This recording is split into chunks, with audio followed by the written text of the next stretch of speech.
जय हिंद दोस्तों, गुरुकुल परिवार में आपका स्वागत है। और आज हम चर्चा करेंगे जीके जीएस का प्रैक्टिस सेट नंबर 7। बहुत ही लाजवाब और बेहतरीन प्रश्न मैं खुद आपके लिए छांट कर लेकर आया हूँ। 40 प्रश्न। ये 40 प्रश्न नहीं है, ये आपको 40 प्रश्नों में कम से कम 100 से 150 प्रश्न मिलेंगे। हर क्वेश्चन में आपको 3 से 4 प्रश्न मिलेंगे। बहुत ही अच्छे बेहतरीन क्वेश्चन है, लास्ट तक बने रहिए, बहुत कुछ नया सीखने को मिलेगा। जो कि मैं हमेशा कहता हूँ कि अगर कोई भी फैक्ट आपको लगता है याद नहीं है, उसको नोट ज़रूर किया करें। आप कॉपी पेन लेके बैठिए साथ में और नोट करते चलिए। चलिए शुरू करते हैं हम लोग अपने आज के सेशन को। और पहला प्रश्न है हमारा, लोकसभा चुनाव अधिसूचित करने का अधिकार किसे है? केंद्रीय मंत्रिमंडल को, राष्ट्रपति को, चुनाव आयोग को या लोकसभा अध्यक्ष को? तो लोकसभा का चुनाव अधिसूचित कौन करता है? ये करता है चुनाव आयोग। कौन करता है? चुनाव आयोग। चुनाव आयोग की स्थापना कब हुई थी? 25 जनवरी 1950। इसीलिए 25 जनवरी को क्या मनाते हैं? 25 जनवरी को मतदाता दिवस। मतदाता दिवस, ठीक है। 25 जनवरी को मतदाता दिवस मनाया जाता है। और संविधान में इसका उल्लेख कहाँ पे है? संविधान में इसका उल्लेख भाग 15 अनुच्छेद, चुनाव आयोग कहाँ है? 324। संविधान में इसका बहुत पूछा जाता है, पूछा जाएगा चुनाव आयोग किस भाग में है? तो भाग 15। किस अनुच्छेद में है? अनुच्छेद 324 में। चुनाव आयोग की स्थापना 25 जनवरी 1950 को हुई थी, इसीलिए 25 जनवरी को मतदाता दिवस मनाते हैं। अगला क्वेश्चन देखते हैं। अगला क्वेश्चन, सौर मंडल का सबसे चमकीला ग्रह। सौर मंडल का सबसे चमकीला ग्रह कौन सा है? शुक्र है, पृथ्वी है, बुध है या मंगल है? तो सौर मंडल का सबसे चमकीला ग्रह कौन सा है? शुक्र। शुक्र को ही सुबह का तारा,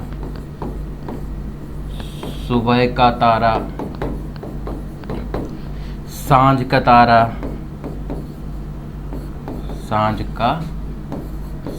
तारा, पृथ्वी की बहन है ना, पृथ्वी की बहन, ठीक है, आदि नामों से जाना जाता है। शुक्र ग्रह को सुबह का तारा भी कहते हैं, सांझ का तारा भी कहते हैं, पृथ्वी की बहन कहा जाता है। शुक्र ग्रह के बारे में एक चीज़ और याद रखिए, सबसे अधिक तापमान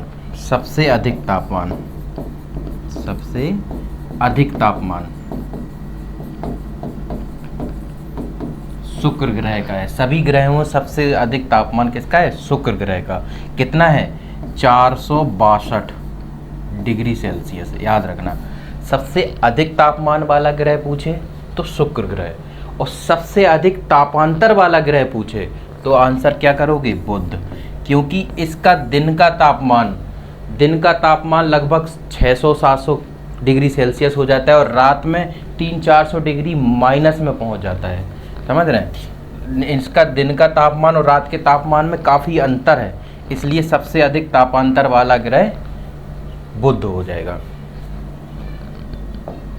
अगला क्वेश्चन, हाल ही में किस राज्य के कारी इसाद आम बहुत ही महत्वपूर्ण है, ये अभी हाल ही में जीआई टैग दिया गया है। कारी इसाद आम को जीआई टैग दिया गया। ये कहाँ का है? उड़ीसा का, उत्तर प्रदेश का, कर्नाटक का या महाराष्ट्र का? आरी इसाद आम ये कर्नाटक का है। कर्नाटक का एक क्षेत्र है अंकोला क्षेत्र। ध्यान रखना, ये अंकोला एक क्षेत्र है उड़ीसा का, वहाँ विशेष रूप से इसकी उपज होती है। पंचायती राज प्रणाली कितनी श्रेणी संरचना होती है? पंचायती राज प्रणाली में कितनी श्रेणी संरचना है? तो पंचायती राज प्रणाली में 3 स्तर की 3 श्रेणियां हैं। कौन कौन सी? ग्राम पंचायत, क्षेत्र पंचायत और जिला पंचायत। ये 3 स्तर की हैं। ये त्रिस्तरीय पंचायती राज प्रणाली की सिफारिश किसने की थी? ये की थी बलवंत राय मेहता, बलवंत राय मेहता समिति ने ये त्रिस्तरीय पंचायती राज प्रणाली बलवंत राय मेहता समिति की सिफारिश पे लागू की गई थी। ठीक है, और ये कहाँ से शुरू की गई थी? पिछले वीडियो में हमने बताया है, सन 1959 में राजस्थान के नागौर, राजस्थान के नागौर से इसकी शुरुआत की गई थी। ठीक है, तो कितना आंसर हो जाएगा हमारा? Answer B. अगला क्वेश्चन देखते हैं। अगला क्वेश्चन है नीति आयोग किस प्रकार का निकाय है? नीति आयोग किस प्रकार का निकाय है? एक सलाह देने वाला निकाय, एक संवैधानिक निकाय, एक स्वतंत्र और स्वायत्त निकाय, या उपयुक्त में से कोई नहीं। नीति आयोग की बात करें तो नीति आयोग की स्थापना कब हुई थी? 1 जनवरी 2015, 1 जनवरी 2015 में। ठीक है, और ये सलाह देने वाली निकाय है। ये कौन सी है? सलाह देने वाली निकाय है। इसका अध्यक्ष कौन होता है? प्रधानमंत्री। तो वर्तमान में अध्यक्ष कौन हो जाएंगे? नरेंद्र मोदी। और इसमें उपाध्यक्ष, अभी वर्तमान में उपाध्यक्ष कौन है? उपाध्यक्ष पूछा जाता है, अभी वर्तमान में उपाध्यक्ष कौन है? सुमन वेरी। एक क्वेश्चन और पूछा जाता है नीति आयोग से, नीति आयोग के पहले उपाध्यक्ष कौन थे? पहले उपाध्यक्ष कौन थे? पहले उपाध्यक्ष थे अरविंद पनगड़िया। याद रखना, ये क्वेश्चन बहुत पूछा जाता है, कई एग्जामों में पूछा गया है। नीति आयोग के पहले उपाध्यक्ष कौन थे? अरविंद पनगड़िया। और वर्तमान उपाध्यक्ष कौन है? सुमन बेरी। वर्तमान अध्यक्ष कौन है? नरेंद्र मोदी। अगला क्वेश्चन, निम्नलिखित में से किसके द्वारा संविधान में संशोधन किया जाता है? संविधान में संशोधन, संविधान संशोधन की प्रक्रिया एक किस भाग में दी गई है? भाग 20 में। और अनुच्छेद कितना है? भाग 20 अनुच्छेद कितना है? 368। संविधान संशोधन की प्रक्रिया, और ये संविधान संशोधन कौन करता है? संसद। ठीक है, अगला क्वेश्चन देखते हैं। अगला क्वेश्चन है, दूध का दही में परिवर्तन होता है। दूध का दही में परिवर्तन ये एक रासायनिक प्रक्रिया है। क्या है? रासायनिक प्रक्रिया है। और ये कैसे होती है? ये जीवाणुओं द्वारा होती है, जीवाणुओं द्वारा। दूध में एक जीवाणु पाया जाता है, लैक्टोबैसिलस। क्या नाम है इसका?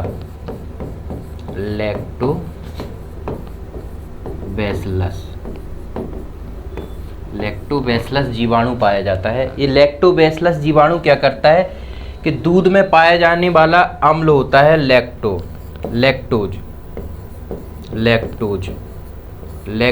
अम्ल को, लैक्टोज को दूध में पाया जाता है। लैक्टोज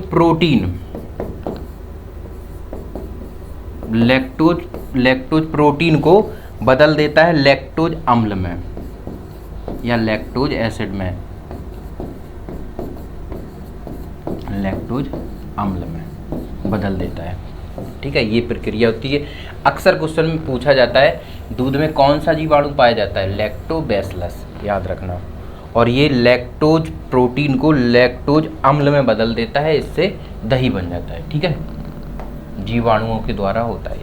भारत में सर्वोच्च पर्वत शिखर कौन सा है? भारत का, ध्यान देना भारत का पूछा है। Mount Everest, Kanchenjunga, Nanda Devi, K2 Austin, Godwin Austin K2, यानी कि इसको K2 भी कहते हैं। तो भारत के सबसे ऊंचे पर्वत शिखर की बात करी जाए तो गार्डविन ऑस्टिन, ये कहाँ है? ये है काराकोरम पर्वत, ट्रांस हिमालय का भाग है। ट्रांस हिमालय का भाग काराकोरम पर्वत श्रृंखला।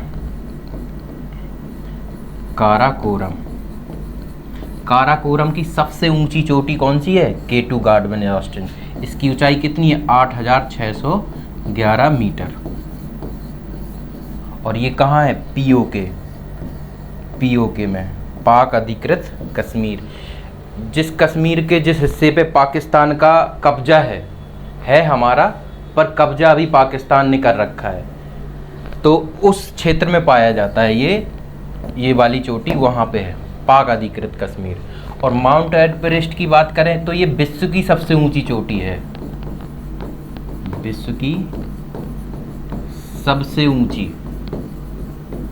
ठीक है, विश्व की सबसे ऊंची। और ये कहाँ पे है? नेपाल में। ये कहाँ है?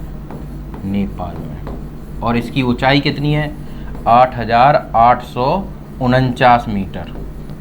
ध्यान देना, कई जगह आपको 8,848 मीटर भी मिल सकता है, पर अपडेट ये है 49। अभी वर्तमान में थोड़ी टाइम पहले ही एक सर्वे किया गया है, उस सर्वे में पता चला है कि माउंट एवरेस्ट की ऊंचाई बढ़ गई है 1 मीटर, तो 8,849 मीटर। अगला क्वेश्चन, पृथ्वी की सतह पर सेल के टूटने से कौन सी क्रिया होती है? सेल के टूटने से, तो सेल के टूटने से क्रिया होती है अपक्षय। कौन सी क्रिया होती है? सेल के टूटने से अपक्षय की क्रिया होती है। अपक्षय होता कैसे है? अपक्षय, सेल टूटते कैसे हैं? सेल कैसे टूटते हैं? धूप से, धूप, वर्षा, हवा, पाला पड़ता है जो सर्दियों में, पाला, इन क्रियाओं से सेल टूटता है और इस टूटने की क्रिया को अपक्षय कहते हैं। कंप्यूटर का मस्तिष्क किसे कहा जाता है? सीपीयू। कंप्यूटर का मस्तिष्क किसे कहा जाता है? सीपीयू को, सीपीयू। अच्छा, कंप्यूटर का मस्तिष्क क्यों कहा जाता है? क्योंकि सारी क्रियाओं का नियंत्रण यही करता है, सारी क्रियाओं का नियंत्रण करता है, इसलिए इसे कंप्यूटर का मस्तिष्क कहते हैं। और कंप्यूटर का जनक किसे कहा जाता है? बताओ, कंप्यूटर का जनक कौन है? चार्ल्स बेबेज, कंप्यूटर के जनक, ध्यान रखना। अगला क्वेश्चन देखते हैं। अगला क्वेश्चन बहुत ही महत्वपूर्ण प्रश्न है, ध्यान देना। 8वें महिला जूनियर हॉकी एशिया कप 2023 का विजेता कौन है? तो इसका विजेता टीम कौन सी है? भारत, अपना भारत। ध्यान देना, ये महत्वपूर्ण इसलिए है क्योंकि भारत ने ये पहली बार जीती है, पहली बार जीती है। और किसको हराकर जीती है? दक्षिण कोरिया को। दक्षिण कोरिया कौन है इसमें? उप विजेता। इसलिए ध्यान रखना, पूछा जा सकता है पहली बार जीता है, किसको हराकर जीता है, ठीक है, तो दक्षिण कोरिया को हराकर जीता। अगला क्वेश्चन, चंद्रगुप्त मौर्य ने किस ग्रीक शासक को हराया था? चंद्रगुप्त मौर्य ने 305 ईसा पूर्व किस ग्रीक शासक को हराया था? सेल्यूकस को। आपने चंद्रगुप्त मौर्य सीरियल आता था उसमें देखा होगा। इसकी पुत्री थी एक, इसकी पुत्री क्या नाम था? हेलेना। इसकी पुत्री हेलेना सेल्यूकस को हराकर चंद्रगुप्त मौर्य ने हेलेना से विवाह कर लिया था। चंद्रगुप्त मौर्य पहला ऐसा व्यक्ति था जो विदेशी बहू लाया था। समझे? अगला क्वेश्चन देखते हैं। क्लोरोफिल में कौन सा पोषक तत्व पाया जाता है? क्लोरोफिल प्रकाश संश्लेषण की प्रक्रिया होती है जो क्लोरोफिल की उपस्थिति में होती है। क्लोरोफिल के ही कारण पत्तियों का रंग हरा होता है और इसमें मैग्नीशियम पाया जाता है। कौन सी धातु पाई जाती है? इसमें मैग्नीशियम धातु पाई जाती है। नेक्स्ट क्वेश्चन, भारतीय संविधान के किस अनुच्छेद में आपातकाल का प्रावधान है? आपातकाल का प्रावधान किसमें बताया है पिछले वीडियो में? आपातकाल का प्रावधान किसमें? 352 में। भारत में कितनी बार आपातकाल लग चुका है? 3 बार। ध्यान रखना, सन 1962 में, 1971 में और 1975 में। 1962 में कब लगा था? क्यों लगा था? चीन से युद्ध। किससे? चीन युद्ध। 1962 में चीन युद्ध हुआ था। 71 में पाकिस्तान से युद्ध, पाक युद्ध। और 1975 में आंतरिक आंतरिक अशांति, इंदिरा गांधी के समय। ठीक है, तो 352 अनुच्छेद 352 में आपातकाल का उल्लेख है। और ये आपातकाल किस आधार पे लगता है? युद्ध, बाह्य आक्रमण या आंतरिक अशांति। तो 1962, 71, 75 भारत में 3 बार आपातकाल लग चुका है। 62 में चीन युद्ध से, 71 में पाक युद्ध से और 75 में आंतरिक अशांति इंदिरा गांधी के समय। नेक्स्ट क्वेश्चन देखते हैं। लोहे को खुले में छोड़ने पर उस पर भूमि नहीं है, ये भूरे रंग की भूरी परत जम जाती है। इसको क्या कहा जाता है? भूरी परत। इसको क्या कहते हैं? इसको जंग कहते हैं, जंग। और एक क्वेश्चन पूछा जाता है, लोहे में जंग लगने से उसके भार में वृद्धि होती है या कमी? तो हमेशा ध्यान रखना, लोहे का भार बढ़ता है। अक्सर लड़के सोचते हैं कि जंग लग के लोहा गल जाता है और उसमें के भार में कमी होती होगी। नहीं, भार में वृद्धि होती है। और जंग लगती क्यों है? जब नमी युक्त वायु और ऑक्सीजन के संपर्क में जब लोहा आता है तो उसमें जंग लग जाती है। अगला क्वेश्चन देखते हैं। पृथ्वी दिवस कब मनाया जाता है? 20 अप्रैल, 22 अप्रैल, 24 मार्च या 10 मई? ध्यान रखना, 3 डेटें याद रखना, 22 मार्च और एक 22 अप्रैल और एक है 22 मई। 22 मार्च को क्या है? जल दिवस, जल दिवस याद रखना। और 22 अप्रैल को क्या है? पृथ्वी दिवस। ठीक है, पृथ्वी दिवस। और 22 मई को है जैव विविधता दिवस, जैव विविधता दिवस।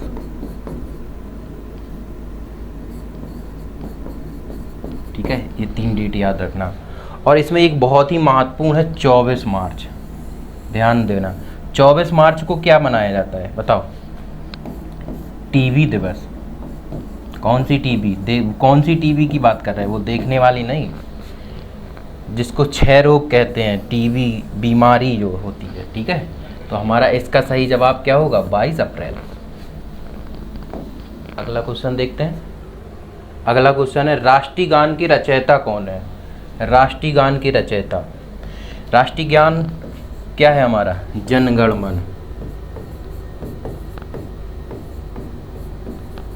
जन गण मन।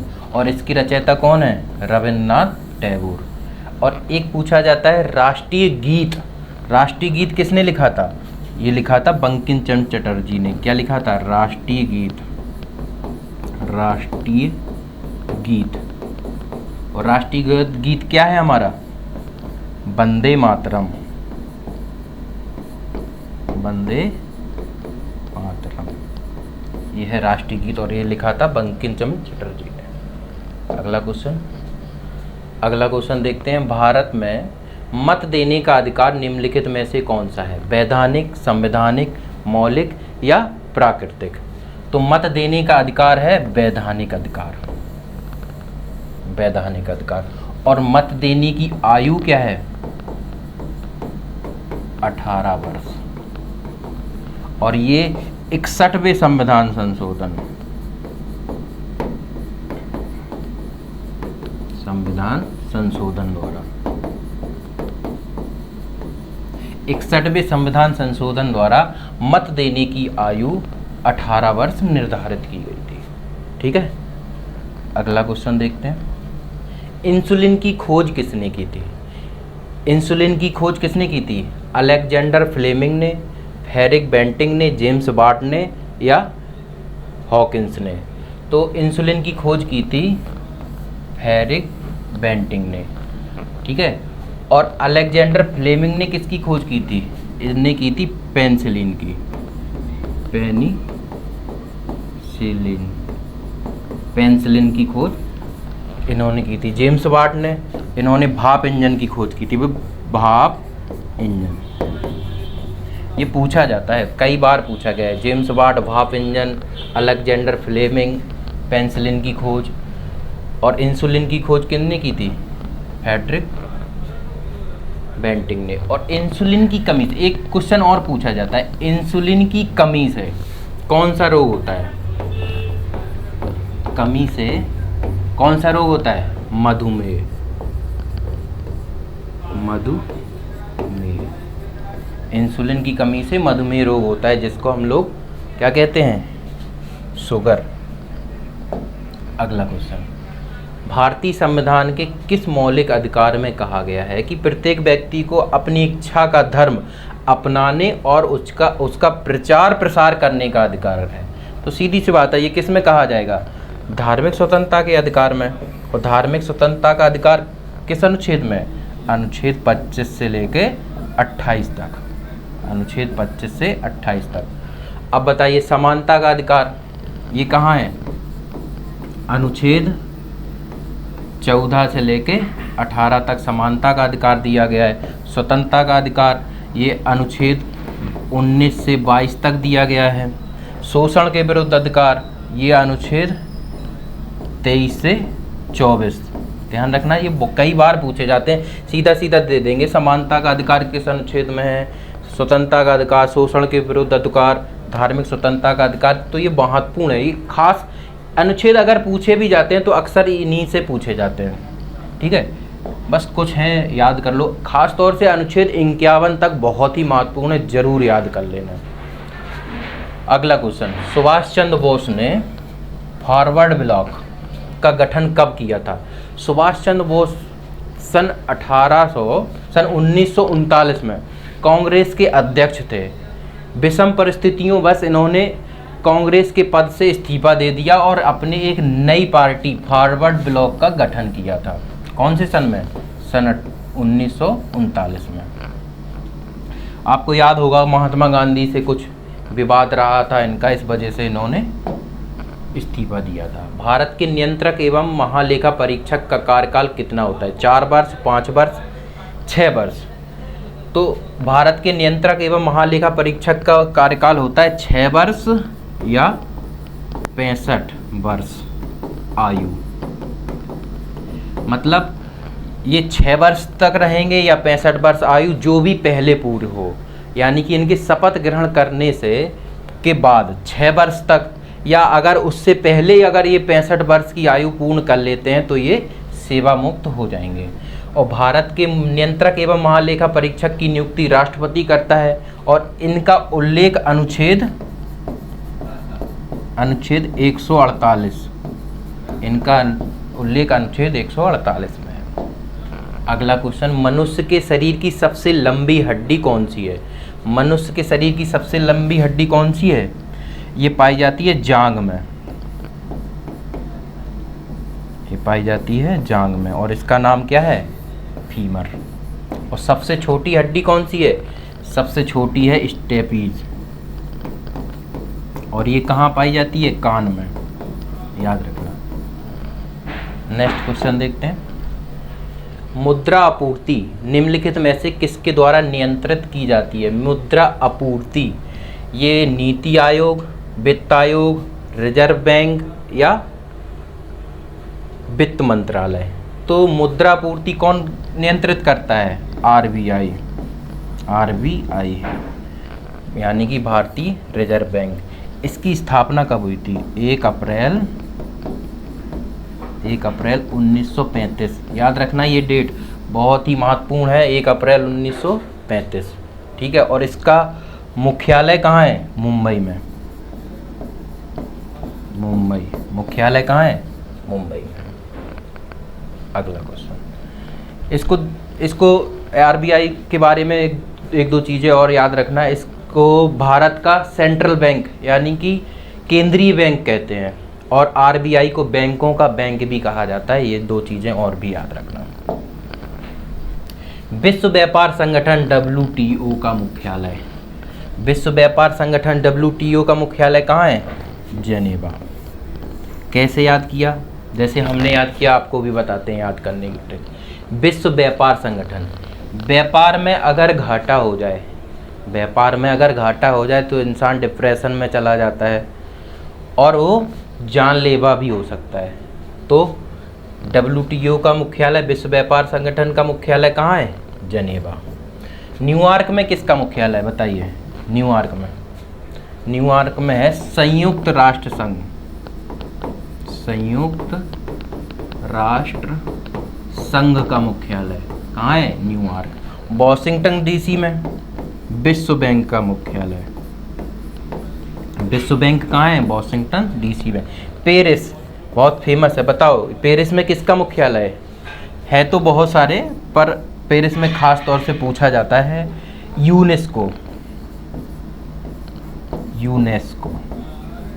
यूनेस्को का मुख्यालय कहाँ है? पेरिस में। अगला क्वेश्चन, भारत में राज्यपाल बनने की न्यूनतम उम्र, राज्यपाल किस अनुच्छेद में दिया गया है? अनुच्छेद 155, अनुच्छेद 155 में राज्यपाल का उल्लेख है। और इनकी न्यूनतम उम्र कितनी है? 35 वर्ष राज्यपाल बनने की। और याद करना, राष्ट्रपति बनने की और उपराष्ट्रपति, इन तीनों की न्यूनतम उम्र कितनी है? 35 वर्ष। और प्रधानमंत्री बनने की 25 वर्ष। 30 वर्ष, ये भी बहुत महत्वपूर्ण है, ये बताओ 30 वर्ष। 30 वर्ष का क्या है? ये राज्यसभा सदस्य, राज्यसभा सदस्य, राज्यसभा सदस्य बनने की न्यूनतम उम्र कितनी है? 30 वर्ष। अगला क्वेश्चन देखते हैं, जिला पंचायत का सदस्य बनने के लिए प्रत्याशी की आयु कम से कम कितनी होनी चाहिए? जिला पंचायत का सदस्य बनने की, ये अनुच्छेद है 343 के चा में इसका उल्लेख है। जिला पंचायत सदस्य, अनुच्छेद 343 चा के अनुसार जिला पंचायत का सदस्य बनने के लिए कम से कम उम्र कितनी होनी चाहिए? 21। उम्र के क्वेश्चन बहुत पूछे जाते हैं, इसलिए हमने 2-3 क्वेश्चन इससे रिलेटिव रखे हैं ताकि आपका पूरा क्लियर हो जाए एक ही सेशन में सारे डाउट। निम्नलिखित में किसका आविष्कार सर हेम्फ्री डेवी ने किसका आविष्कार किया था? बताओ। इन्होंने किया था सेफ्टी लैंप का। एक्सरे का आविष्कार किसने किया था?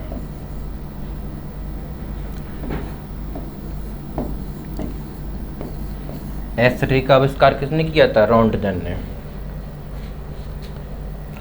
और सेफ्टी पिन का आविष्कार किसने किया था? ये थे अल्टर हंट। और भाप इंजन का भी बताया था, भाप इंजन का किसने किया था आविष्कार? भाप इंजन का आविष्कार किसने किया था? अभी हमने बताया था आपको भाप इंजन का आविष्कार। बताओ, कमेंट में बताओ।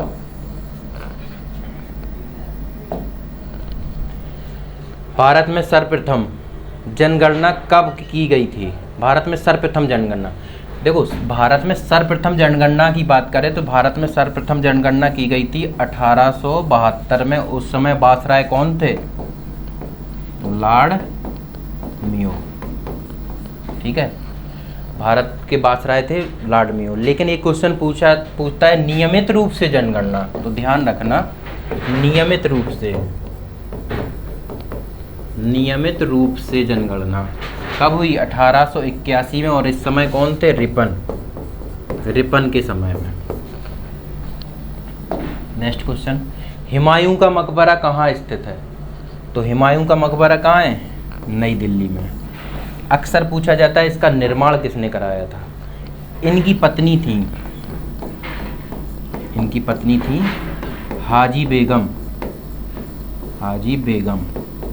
याद रखना, ये कई बार एग्जाम में पूछा गया है कि हुमायूं के मकबरे का निर्माण किसने कराया था? हाजी बेगम ने। निम्नलिखित क्षेत्रों में से चिनूक स्थानीय पवन, चिनूक ध्यान देना, चिनूक कहाँ चलती है? पियरी, सवाना, पंपास, बोल्ट, ये घास के मैदान है। पियरी ये उत्तरी अमेरिका महाद्वीप में, खास तौर से अमेरिका देश में, ठीक है। और ये चिनूक पवन पियरी घास के मैदान में चलती है और ये अमेरिका महाद्वीप के रॉकी पर्वत की पूर्वी ढलान पर चलती है, ठीक है। इसको हिमबख्शी पवन भी कहते हैं, हिमबख्शी पवन। क्यों कहते हैं? क्योंकि ये गर्म पवन है। कैसी है? गर्म। हिमबख्शी क्यों कहा जाता है? पेरी घास का मैदान जो बर्फ से ढका होता है, इस पवन के चलने से ये बर्फ को पिघलाकर साफ कर देता है और यहाँ विशाल चारागाह का निर्माण होता है। इसलिए इस पवन को पशुपालकों के लिए लाभदायक पवन भी कहा जाता है। याद रखना इसके बारे में। पशुपालकों के लिए लाभदायक पवन चिनूक। सवाना, इसके बारे में बात करते हैं। सवाना कहाँ है? सवाना है अफ्रीका महाद्वीप। अफ्रीका महाद्वीप के पूर्वी भाग, खास तौर से अफ्रीका महाद्वीप के पूर्वी भाग, इसको कह सकते हैं पूर्वी अफ्रीका में। पूर्वी अफ्रीका में सवाना घास का मैदान। पंपास, ये कहाँ है? अर्जेंटीना। पंपास कहाँ है? अर्जेंटीना। बेल्ट की बात करें, बेल्ट कहाँ है? ये अफ्रीका महाद्वीप में एक देश है, दक्षिण अफ्रीका। अफ्रीका महाद्वीप में देश है दक्षिण अफ्रीका। ये दक्षिण अफ्रीका का घास का मैदान है। ध्यान रखना, ये कई बार एग्जामों में पूछे गए हैं। सारे प्रश्न आपको वही सब लेकर आए हैं कि जो अक्सर पूछे जाते हैं, जो एग्जाम का पैटर्न है। अगला क्वेश्चन है, किसके शासनकाल में स्थायी बंदोबस्त? स्थायी बंदोबस्त कब आया था? स्थायी बंदोबस्त 1793 में। और इस समय शासनकाल किसका था? कॉर्नवालिस का। अब समझते हैं स्थायी बंदोबस्त होता क्या था। ये भू राजस्व प्रणाली थी। कर को मतलब राजस्व को इकट्ठा करने के लिए स्थायी बंदोबस्त लाया गया था। और इसमें ज़मीन का हक किसको था? ज़मीन का मालिक कौन था? ये पूछा जाता है। ज़मीन का मालिकाना हक किसका रहता था? जमींदार का। और इसमें कर कितना देना पड़ता था सरकार को? ये भी पूछा गया है। इसमें 10/11 भाग, मतलब 11 भाग में से 10 भाग सरकार को देना पड़ता था। 11 में से 10 भाग सरकार को देना पड़ता था कर के रूप में। ठीक है। और ये किस क्षेत्र में लागू हुआ था स्थायी बंदोबस्त? ये हुआ था बंगाल, बिहार और उड़ीसा। ध्यान रखना, इस क्षेत्र में स्थायी बंदोबस्त को लागू किया गया था। नेक्स्ट क्वेश्चन, नोबेल पुरस्कार कितने क्षेत्रों में दिया जाता है? नोबेल पुरस्कार वर्तमान में नोबेल पुरस्कार 6 क्षेत्रों में दिया जाता है। तो हमारा आंसर क्या हो जाएगा? 6। शुरुआत में नोबेल पुरस्कार 5 क्षेत्रों में दिया जाता था। कौन कौन? भौतिक,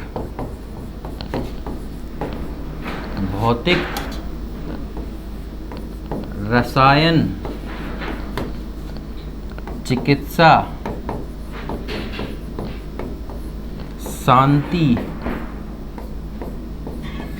शांति और साहित्य। पहले ये 5 क्षेत्रों में दिया जाता था। फिर 1968 से अर्थशास्त्र में भी दिया जाने लगा। 1968 से अर्थशास्त्र में भी देने लगे। याद रखना ये, ठीक है। तो अब कितने क्षेत्रों में? 6। किस मुगल शासक के कार्यकाल को चित्रकला अपने चरम पे थी? किस मुगल शासक के कार्यकाल में चित्रकला अपने चरम पर थी? तो चित्रकला अपने चरम पर थी जहांगीर के काल में। एक क्वेश्चन और पूछा जाता है, स्थापत्य कला किस शासक के कार्यकाल में अपने चरम पर थी? या स्थापत्य कला का स्वर्ण युग किसको कहा जाता है? शाहजहां के। ये स्थापत्य कला का स्वर्णकाल। स्थापत्य कला का स्वर्णकाल किसके शासनकाल को? शाहजहां। ध्यान रखना। नेक्स्ट क्वेश्चन, गुलामगिरी नामक पुस्तक के लेखक। गुलामगिरी बहुत ही फेमस पुस्तक है। किसकी है? ज्योतिबा फुले की। ज्योतिबा फुले कौन थे? ये महाराष्ट्र के समाज सुधारक। महाराष्ट्र के समाज सुधारक।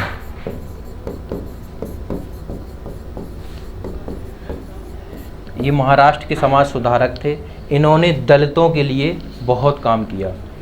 ठीक है, अगला क्वेश्चन देखते हैं। संविधान के किस अनुच्छेद में? संविधान का अनुच्छेद 22, अनुच्छेद 22 सुनिश्चित करता है। अनुच्छेद 22 में पूछा गया है क्या है? शोषण के विरुद्ध अधिकार, शिक्षा का अधिकार, गिरफ्तारी के दौरान या हिरासत में दुर्व्यवहार से बचने का अधिकार। अनुच्छेद 22 में है क्या? अनुच्छेद 22 में जब आपको गिरफ्तार कर लिया जाता है तो उसका उचित कारण बताना पड़ता है। ठीक है, अनुच्छेद 22 कहता है अगर आप किसी भी व्यक्ति को गिरफ्तार किया गया तो उसको उसका उचित कारण जानने का अधिकार है, और 24 घंटे के अंदर मजिस्ट्रेट के समय प्रस्तुत होने का अधिकार है। ठीक है, तो क्या हो जाएगा? Option C. अच्छा, 24 घंटे में मजिस्ट्रेट के समय प्रस्तुत होने में उसमें यात्रा का समय ऐड नहीं होगा। मतलब अगर आपकी गिरफ्तारी जहां पर हुई है उससे मजिस्ट्रेट के पास जाने में 6 घंटे का समय लगता है, तो यात्रा का समय वो 6 घंटे नहीं ऐड होगा उसमें, यानी कि 30 घंटे में आपको मजिस्ट्रेट के समय प्रस्तुत किया जा सकता है। अब बताओ, शोषण के विरुद्ध अधिकार इस किस अनुच्छेद में है? शोषण के विरुद्ध अधिकार कितना है? अनुच्छेद 23 से 24। शिक्षा का अधिकार अनुच्छेद 21 फर्स्ट में, ए में, ध्यान रखना। और संवैधानिक उपचारों का अधिकार ये कितने है? अनुच्छेद 32 में। ठीक है, ये महत्वपूर्ण है, ध्यान रखना फैक्ट। उत्तर प्रदेश में गन्ना अनुसंधान परिषद, देखो परिषद की बात कर रहा है, परिषद की बात करें तो आंसर होगा शाहजहांपुर। लेकिन अगर कहे गन्ना अनुसंधान संस्थान तो ये कहाँ है? लखनऊ। ये कहाँ है? गन्ना अनुसंधान संस्थान कहाँ है? लखनऊ। और गन्ना अनुसंधान परिषद शाहजहांपुर, और इसकी स्थापना हुई थी 1912। ये भी याद रखना, लिख लेना जरूर। अगला क्वेश्चन, निम्नलिखित में से किस वर्ष संयुक्त प्रांत का नाम बदलकर उत्तर प्रदेश किया गया? संयुक्त, उत्तर प्रदेश को पहले संयुक्त प्रांत के नाम से जानते थे। इसका 24 जनवरी 1950, 24 जनवरी 1950 को संयुक्त प्रांत का नाम बदलकर उत्तर प्रदेश कर दिया गया। इसीलिए 24 जनवरी को उत्तर प्रदेश दिवस मनाते हैं। उत्तर प्रदेश दिवस, उत्तर प्रदेश दिवस 24 जनवरी को मनाया जाता है। और ये कब से मनाया जा रहा है? ध्यान रखना, ये भी महत्वपूर्ण है, 2018 से। कब से मनाया जा रहा है? 2018 से। तो हमारा सही जवाब क्या होगा? 1950। आप आज का अपना आखिरी क्वेश्चन, भारत में सर्वाधिक केसर उत्पादक राज्य या केंद्र शासित प्रदेश बताना है। केसर कहाँ होता है? शीत जलवायु। केसर उत्पादन के लिए शीत जलवायु चाहिए, शीत जलवायु। अब बताओ, शीत जलवायु इनमें से कहाँ है? जम्मू कश्मीर में, पश्चिम बंगाल में, असम में या केरल में? तो शीत जलवायु कहाँ है? जम्मू कश्मीर में। तो सही जवाब हमारा। ये था हमारा आज का सेशन। बहुत ही बेहतरीन क्वेश्चन थे, और हर क्वेश्चन में हमने कोशिश की है ज़्यादा से ज़्यादा फैक्ट बताने की। हर क्वेश्चन में 3 से 4 क्वेश्चन बताए हैं। इसको बहुत अच्छे से लिखना, नोट करना, रिवीजन करना इनका। ये बहुत ही महत्वपूर्ण क्वेश्चन है, हल्के में मत लेना। हम फिर से कह रहे हैं, ये वो क्वेश्चन है जो अक्सर एग्जाम में पूछे जाते हैं। ठीक है, तो इनको ज़रूर याद करना, ध्यान से लिखना, समझना। और बहुत ही महत्वपूर्ण क्लासें हैं। जितनी भी जीके जीएस के जो हम प्रैक्टिस सेट करवा रहे हैं, इससे पहले 6 करवा चुके हैं। आप ज़रूर जाके देखना, बहुत सारे प्रश्न आपको नए मिलेंगे, बहुत सारे अच्छे फैक्ट मिलेंगे जो आपके एग्ज़ाम के लिए बहुत ही महत्वपूर्ण होंगे। इसी के साथ आज के सेशन को हम यहीं पे समाप्त करते हैं। मिलते हैं अगले सेशन में, तब तक के लिए जय हिंद।